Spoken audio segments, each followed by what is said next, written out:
Redoing my pedal board. Redoing the pedal board.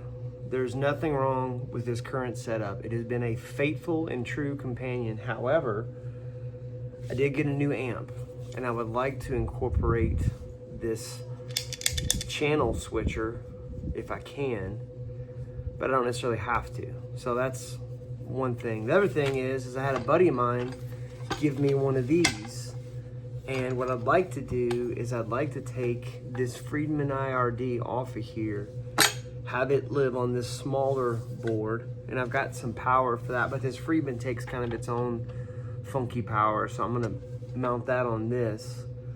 And with this being gone, I would love to get this old Jam Labs retro vibe. I love this Univibe pedal, and I'd love to get this back into the mix here. Speaking of loving pedals, and I really like this JHS tone bender fuzz pedal. They call it the bender. The caveat on these two items is that number one, you know, in and out for this pedal is here along with the control, so it almost has to be up here like this, and this guy up here. And also I don't use this a lot, but when I do, it's pretty epic. So I'm kind of thinking these two guys up here.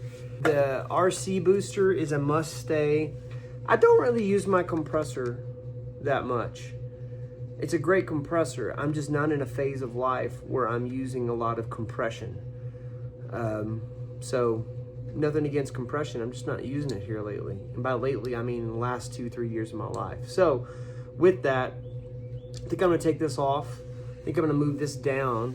And I think I'm gonna take this EQ pedal and move this EQ pedal over here, because I also would love to get this Analog Man envelope filter back in the mix, because this is a really, really fun pedal. And when I've used it, you know, kind of almost as like a sort of Neutron, you know, very kind of Jerry Garcia kind of thing, I'd like to get that back into the fold. So without further ado, I need to take this off. I need to possibly rewire the entire underbelly of this, which honestly I really don't want to, but if I cross a point of no return, I got me some more zip ties, and I got me some of these little mounting pads for the zip ties to make that super clean. You can kind of see how that works there. You can get these at Lowe's. And then I got my pineapple spindrift. So I feel like I'm fully equipped. And push come to shove, I've got a spatula. How you like that? You know what I mean? So I'm a man looking for solutions here, ready to face any problem. I'm not sure about the Bad Cat switch thing. I could easily have this off to the side. It wouldn't be the end of the world, but also I don't want to have like 3 pedal board scenarios going on. All right, so let's just jump into this thing. I'm gonna rip this Friedman off of here. So I've got the send and the return of this is going to the modulation side of these pedals. All right, so there's that guy. And then this dude is gonna live somewhere on this board, maybe like this. Maybe. Let's see if I can flip it around here for you. Like this. I don't know. I have to play with this, because I might end up putting, push come to shove, I may end up putting this EQ pedal on this thing. That's another thought I had. I hate to do that, because I just kind of feel like that's just, I just shouldn't do that. I don't know. But anyway, that is now gone. And something else, this, which my old buddy Spencer Tice from, used to work with me at Palin Music. He now works for JHS. One day he went into the back room and took this little piece of plexiglass and drilled 4 holes in it and cut this out real quick. Just, you know, kind of eyeballed it. It's not perfect, but he just eyeballed it real quick, and he mounted these here for me so I could have an effects loop on the outside of this pedal train board. So I'm gonna do that again, and what I'm gonna have to do is I'm gonna have to get up underneath here and kind of cut this out. I'm trying to make sure you guys can see. So here's this. What I've got is, from this effects send and return, I have just 2 cables that are not coming out. Come on, baby. Oh, I'm doing the wrong thing. What it is there's a little thing you push right here, like a little, same kind of deal if it's on the front, but it's just really hard to get to. Boom, I'm free. So this was my send and my return for the Friedman, and this was literally doing nothing, but now this is going to be my output. So output is going to be this, send and return is going to be these 2 things here, which means I'll have to make sure that my pedals get looped back into that. So all right, so now that is done, and this is okay. So this would have been my send and return right here, and I need to find out where these guys are going. So here's what I'm going to do. I'm going to clip all of these individual zip ties. The thing that's good is I'll be able to use these dudes here. Where can I put these? Yeah, I could put these down here like this, and I could run a much neater cable run.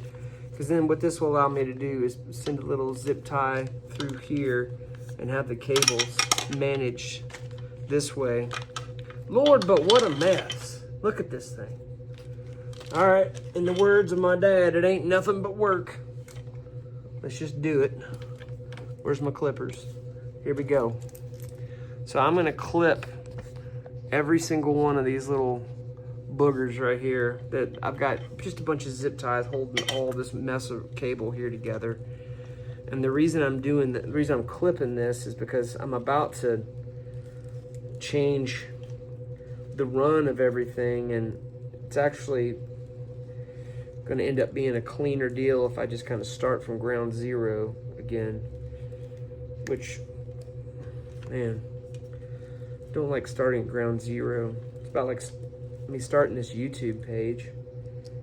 It's kind of daunting because I've already been a part of another YouTube page, Palin Music, which is awesome.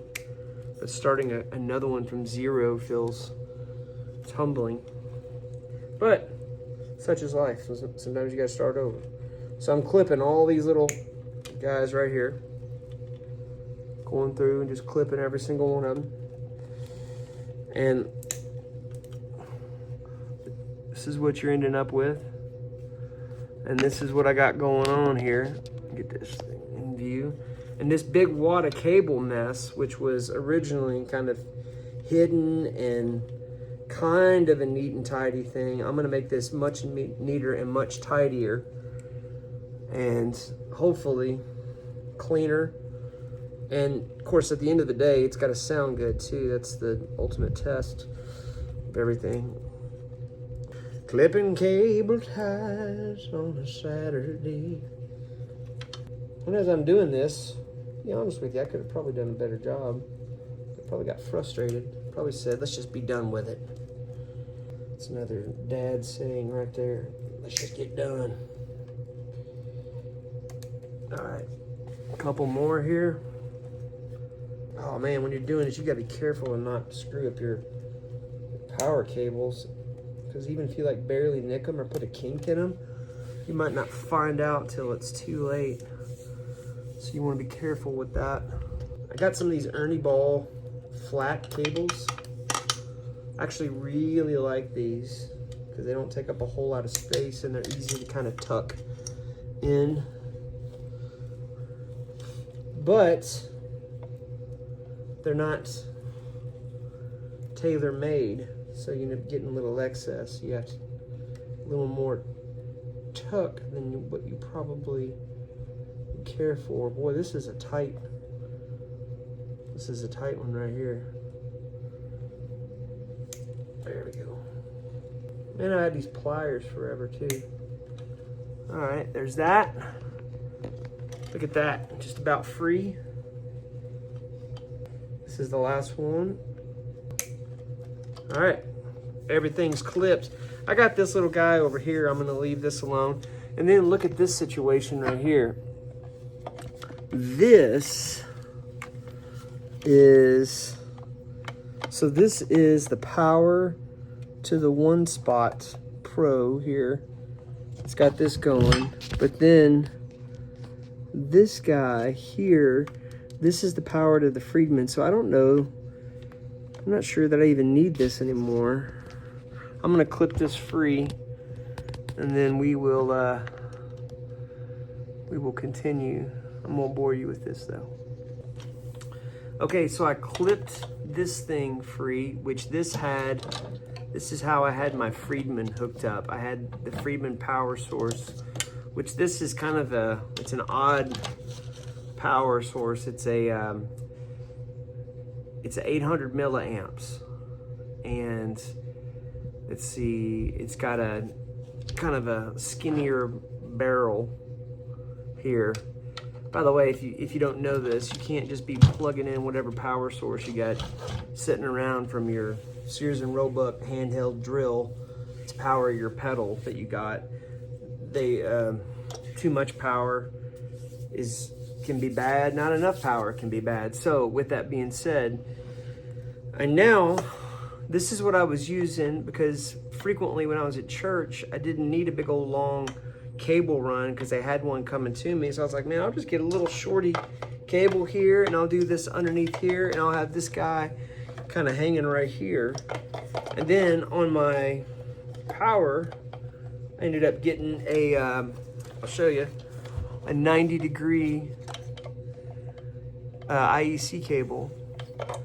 And then I just plugged this into this guy here, so that this dude coming out of here was my hookup for my power. So now that Friedman thing is out of the mix, I need to decide if I need to do that. Because the other thing is if I run out of a power, which right now, if you look at it, let's see, can't use those because those are weird, but I do have, well, let me see. There's 100 milliamp there. I can use that, 9 volt. Yeah, actually, I could use those. There's an 18 volt. There's two 18 volts down there. So actually, I don't have a whole buttload of power. I do have a whole other power brick right here that I did think, well, shoot, maybe I can mount this guy to this and open up all of them. But I also, because I have this, I could actually plug my power brick into this, and I could fit just two other individual power supplies like you get from Strymon, and that would power what I need to power. It's a little bit ghetto, but you know, I'm not above that at all. And speaking of not above that, this guy, the old Boss, I don't know if you can see that, the old Boss TU2 has a little pedal power out on it as well.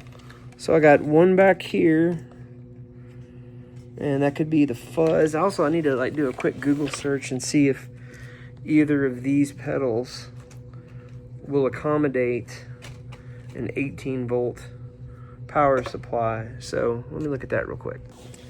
Okay, so I fished out my send and return. So this is the input of the Lex, which is the beginning of the modulated. You want to put your modulated and time-based effects in the effects loop of your amp, okay? So if I'm using this, I'm just going to use this as the send and return. So from the input of this will be send, and the output of this will be returned. And if I don't have that right, just switch them. But it's the same idea as how it will be on my amp, okay? This will just be on this smaller effects basically this on this smaller board will be functioning as my amp when I have to use a line direct device until something cooler comes along, and you never know what that could be. But anyway, For now, that's what I'm going to use. And then I need to get this guy into this, because I think I still want to have this dude in the effects loop. This is my Univibe. And man, I kind of like the idea of having the Bad Cat channel switching up here, and I could put a barefoot button on it and have that big old honking thing right there. I'm really not going to use the tremolo because I got a Flint over here, so I don't really need that. But this, unless I can find like a small little idea like this that could function as that. But I'm kind of digging this. And I hate to say this, but I think I'm going to take this off in lieu of this guy, the Analog Man envelope filter, because I do miss this. There's a lot of times where I would click this on. It would make all the difference in the texture of a song. This makes a huge difference, and what I've kind of sort of resigned my thought to here is that I'm going to leave this LSL OG-OD. This is actually the prototype for this. It's a really good little tube screamer pedal. I'm going to leave it down here and use this to hit the front end of my amplifier. But if for some reason this just isn't cutting the mustard for me, I'm going to swap it out with this. In the meantime, this guy is going to live on the same pedal board as the Friedman, because that's the truth. That's why I got it, because I wanted to be able to clean up the Friedman, because it doesn't really have a clean channel. So I just kind of notch a few of these frequencies here on here, because this is the XTS modded Boss 7-band EQ, and they modded it. The guys at Exact Tone Solutions in Nashville modded this so that it is just to the guitar mid-range frequencies. And so it actually, by dialing this in, it gives me a cleaner, dirty sound, kind of clean, kind of dirty, that in-between place. But I think I'm going to have this live with the Friedman. This is going to go here, and then I think what you see here is where I'm headed. This is a little bit of a wild card, because to reach up here and hit this is only going to be good if I've got some barefoot buttons to put on top of there, so I can have a big old honking button here. And then of course the other reality is, like, this cable might not be long enough to get in a real world application to do what I need it to do, live. We'll see. In the meantime, I think this is the next direction I'm headed. So what I'm going to do is I need to get this guy, I think with a shorter leash, go from here to here. And then I need to connect these guys to the effects loop, okay? And then I need to then connect all of my overdrive, fuzz, blah, blah, blah, from here all the way to the output, which is going to be on the back of here. So you'll have effects loop and you'll have output. The effects loop pedals will only be in this loop, which will go into the amp. And then all of the gain-based pedals will go from this tuner all the way out to this output here. Then that'll go into the front of the amp or into the front of this. So, all right, let's do that. Okay, another very important thing. I'm coming in to the front of this through my tuner, and then this will be my envelope filter. There's this Keeley acronym that's what